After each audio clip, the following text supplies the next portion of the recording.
안녕하세요. 초록책갈피입니다. 오늘은 파라마한사 요가난다의 행복 중 3장 행복 도둑을 피하라 계속해서 읽어드리겠습니다. 오늘도 행복한 하루 보내세요. 친절한 말. 어떤 감정에 빠져서 하는 사나운 말은 우정의 숲에 번지는 큰 불과 같다. 그것은 친절한 관계와 인정어린 마음의 푸른 나무들을 모두 자포자기하게 한다. 흥분에 취하고 분노의 노예가 된 이들은 감정에 빠진 방화범이다. 그래서 아주 작은 자극에도 분노 어린 말의 성량을 긋고 내적인 영혼의 평화에 불을 지른다. 산불이 한 나라에 수십억의 손실을 초래하듯이 감정적인 방화도 수십억의 지적인 사람들의 행복한 마음을 격분시킨다. 이는 창조적인 생각을 가로막아 수조 원의 손실을 야기하고 인간의 신경 에너지의 엄청난 소모를 가져온다. 친절해지기 위해 모든 것에 동의할 필요는 없다. 그대가 동의하지 않는다면 늘 고요하고 정중하게 있으라. 화내고 꾸짖는 것은 인간적인 약점이며 그대의 인품과 언어를 통제하는 것이 신적인 힘이다.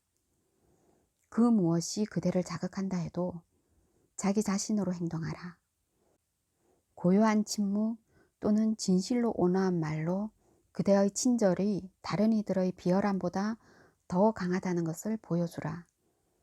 그대의 온건한 용서의 빛 앞에서 그대의 적이 쌓아놓은 모든 증오가 녹아 없어질 것이다. 그대가 받아들이기 힘든 무례함이나 불친절로 고통받고 있다면 달콤한 약을 마셔라.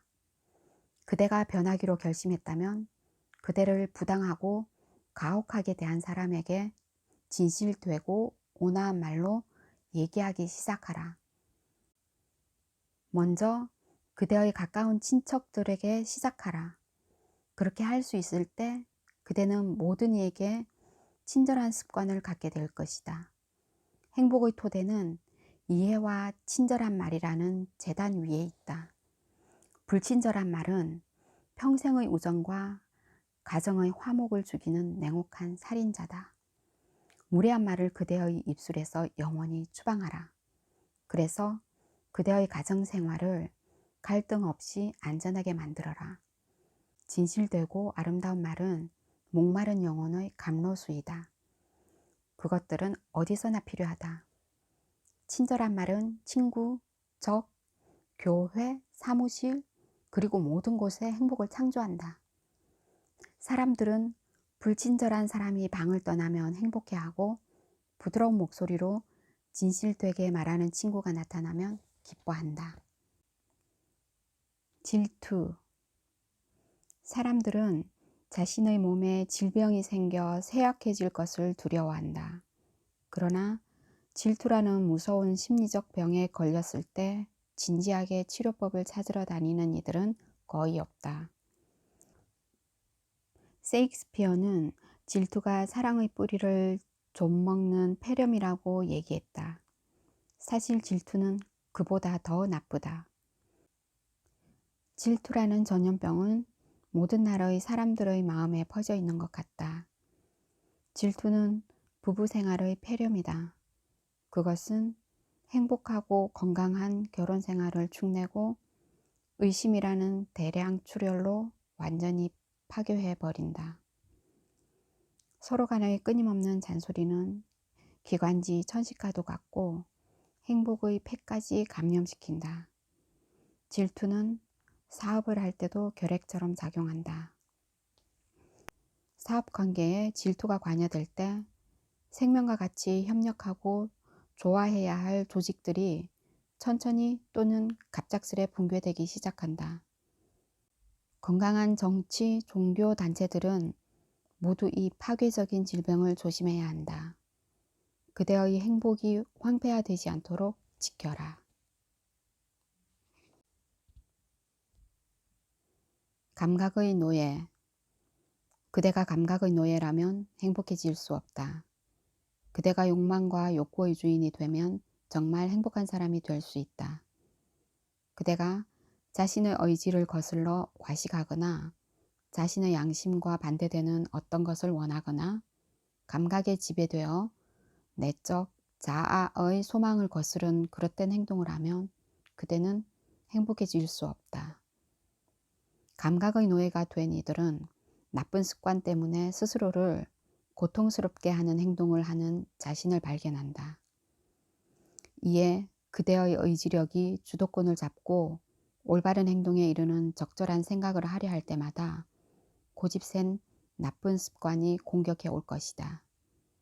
이에 대해 구제책은 감각의 힘에 구속되어 있는 그대의 의지력을 살려내는 것이다. 나쁜 습관에 굴복하는 것은 습관을 강화시키고 의지력을 약화시키는 것이다.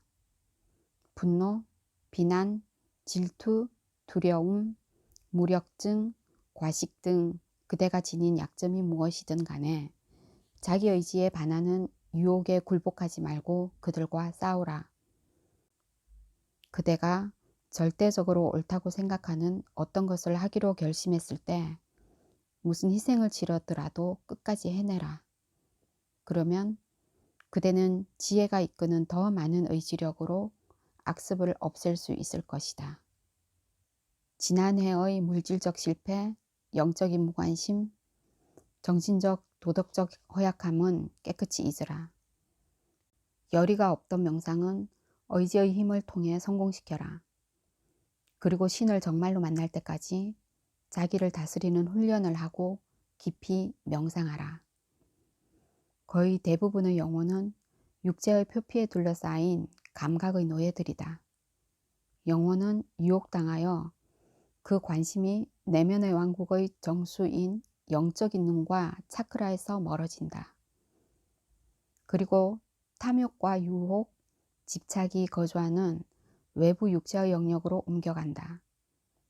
고통을 일으키는 감각의 빈민굴에서 빠져나와 왕의 영혼을 따르려는 열정을 지닌 이는 감각의 병사와 신성한 영혼의 병사가 맹렬하게 싸워야 한다는 것을 알게 된다. 의지력. 그대의 의지력이 충분히 강하지 않다면 하지 않는 힘을 개발시키려 노력하라. 그대가 저녁 식탁에 앉았을 때 탐욕신은 먹어야 하는 양보다 더 많이 먹으라고 유혹한다.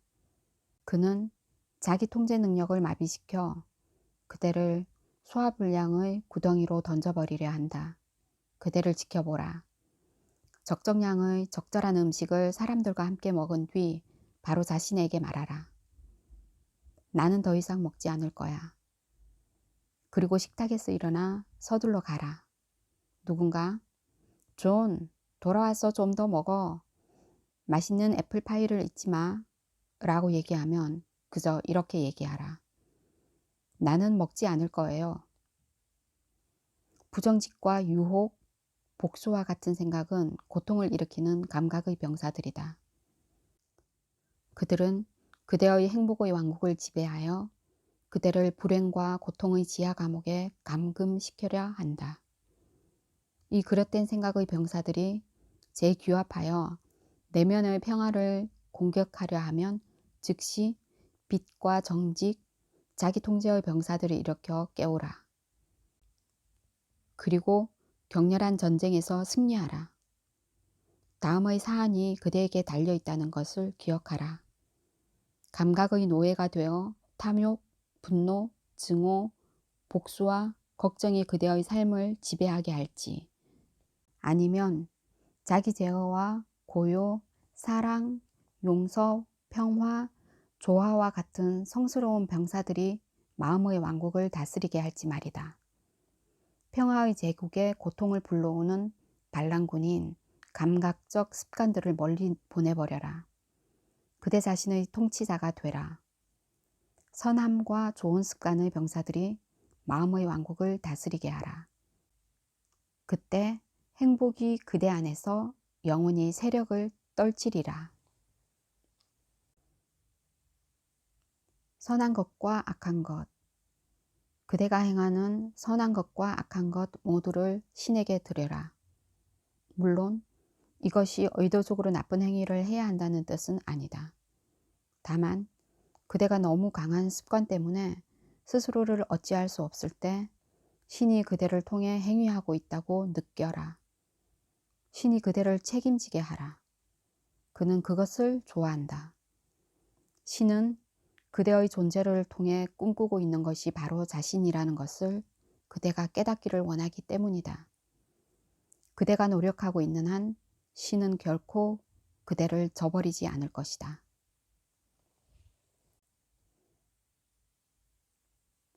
행복의 장애물 없애기. 1. 주변을 단순화하라. 2. 나쁜 습관과 불행의 원인을 제거하라. 나쁜 습관은 기쁜 것을 느끼는 순간 제거되고 축소된다. 3. 나쁜 습관의 영역에서 벗어나라. 행동의 반복이 습관을 만든다. 4. 부정적인 면을 버려라. 어느 곳에 가든 좋은 것과 나쁜 것이 있다. 나쁜 면을 보면 좋은 것을 보는 눈을 잃어버린다. 5. 걱정을 평화의 약으로 없애라. 6. 슬픔, 거짓된 행복, 무관심, 수동적이고 거짓된 평화의 4가지 변화하는 심리 상태를 경계하라. 7. 슬픔을 미소와 웃음으로 극복하라. 8. 연민에 빠지지 말라. 9. 남을 판단하거나 비난하지 마라. 10. 감각의 노예가 되지 말라. 11. 자기 제어 능력을 키워라.